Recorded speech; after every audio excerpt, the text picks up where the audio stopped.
Fala galera, beleza? Sejam bem-vindos ao canal, eu sou Luiz Antônio e falo aqui no YouTube sobre investimentos e educação financeira. Eu falo sobre o Tesouro Direto, sobre fundos imobiliários, sobre ações. Então se você tem interesse nesse tipo de conteúdo, não deixe de curtir esse vídeo e se inscrever aqui no canal e de compartilhar com teus amigos que você sabe que também se interessam por isso. No vídeo de hoje eu vou falar sobre fundos imobiliários, eu vou falar sobre fundos de papel, que são um tipo de fundo imobiliário que investe em CRIs, em certificados de recebíveis imobiliários. Então fica comigo até o fim do vídeo para você entender e aprender por que é que fundos de papel são tão importantes para a gente ter na nossa carteira.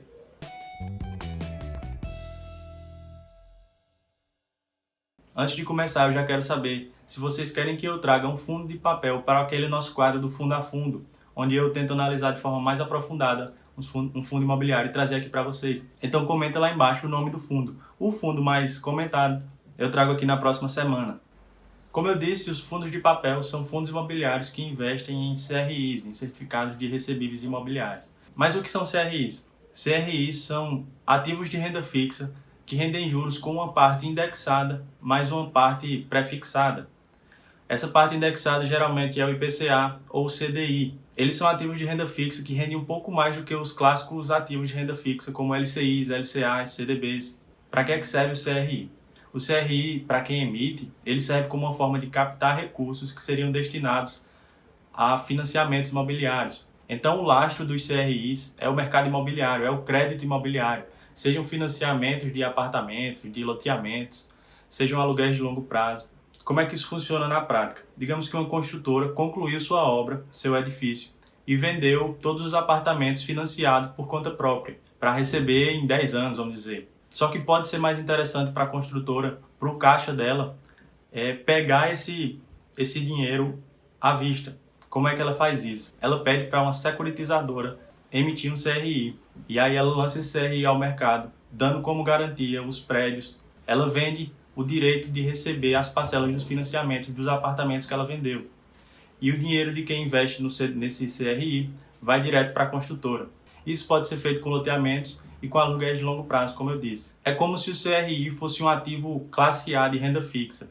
E por isso, para ter acesso a ele, o investidor pessoa física precisa ser classificado como investidor qualificado, aqueles que têm mais de R$1 milhão investidos. E essa já é uma grande vantagem dos fundos imobiliários de papel que eu acho. Para o investidor pessoa física, ele consegue com pouco dinheiro investir em CRIs através dos fundos imobiliários. Uma coisa importante de falar aqui também, para você que está começando a investir agora em fundos imobiliários, você precisa entender que a relação entre taxa de juros e o IFIX, que é o índice dos fundos imobiliários, ela é inversa. Quando a taxa de juros está subindo, o IFIX tende a descer, porque como os investimentos de renda fixa são mais seguros, quando a taxa de juros aumenta, ela está pagando mais. Então ocorre uma fuga desses investimentos de risco para um investimento que está pagando mais de forma segura. E o inverso também é verdadeiro. Quando a taxa de juros começa a cair, quando a Selic começa a cair, ocorre uma fuga em busca de investimentos de risco que pagam um pouco mais. Como os fundos de papel, os fundos de recebíveis imobiliários, tem essa parte indexada ao IPCA, ao CDI, o ideal é que a gente compre, que a gente invista nesses fundos no momento que a Selic está em baixa, com previsão de subir no futuro. E perceba que quando houver a elevação na taxa de juros, quando houver a elevação no IPCA, os fundos de papel vão pagar mais, porque eles estão indexados, porque eles têm uma parcela indexada a esses índices.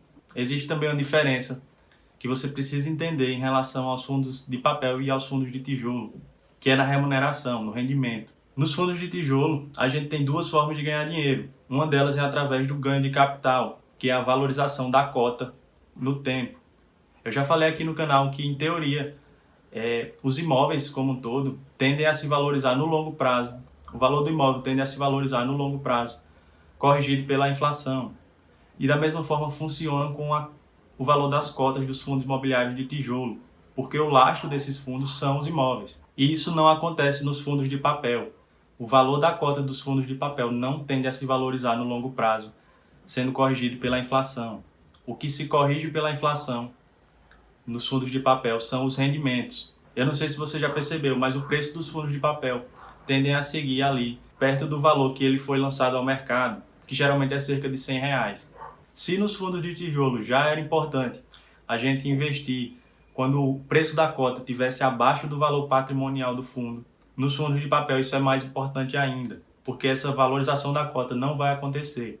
Então, se você comprar um fundo de papel mais caro do que o seu valor patrimonial, a tendência é que esse valor se corrija e você perca esse dinheiro através dessa perda de capital. E como os rendimentos dos fundos de papel são corrigidos pela inflação, corrigidos pelo CDI, é fundamental que você, assim que receber os rendimentos desses fundos de papel, você reinvista eles. Naturalmente, eles pagam um dividend yield acima do mercado dos fundos de tijolo. Quando um fundo de tijolo paga em média 0,40%, 0,45%, os fundos de papel conseguem pagar até 0,8% ao mês de dividendos. Mas isso não é para a gente ficar encantado com os fundos em papel e montar uma carteira de fundos imobiliários somente com esse tipo de ativo.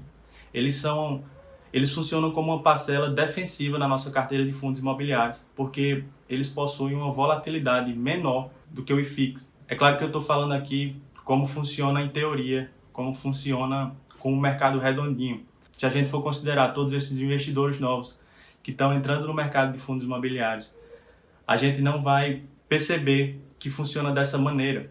Porque quanto mais gente entrando, mais gente comprando, o valor vai aumentando e isso fica meio que distorcido.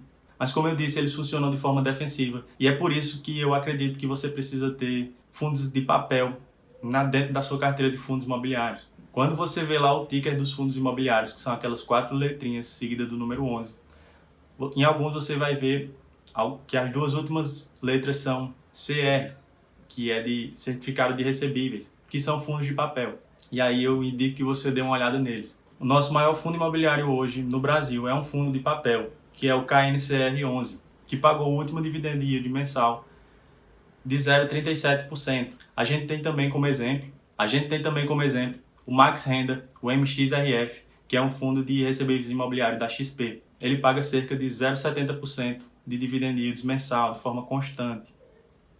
A gente tem o Iridium 11, o IRDM 11, que também paga de forma semelhante, 0,70%. Tem o HGCR, que é o fundo de recebíveis imobiliários da Heading Griff, do Credit Suisse. Não deixe de comentar aqui embaixo se você conhece outros fundos imobiliários de papel. Me diz se você gostaria que eu trouxesse algum deles para aquele quadro do Fundo a Fundo, onde eu pego um fundo imobiliário e analiso de forma mais profunda, de forma mais aprofundada. Se você ficou até aqui, não deixe de curtir esse vídeo e de se inscrever aqui no canal. A gente se vê no próximo vídeo.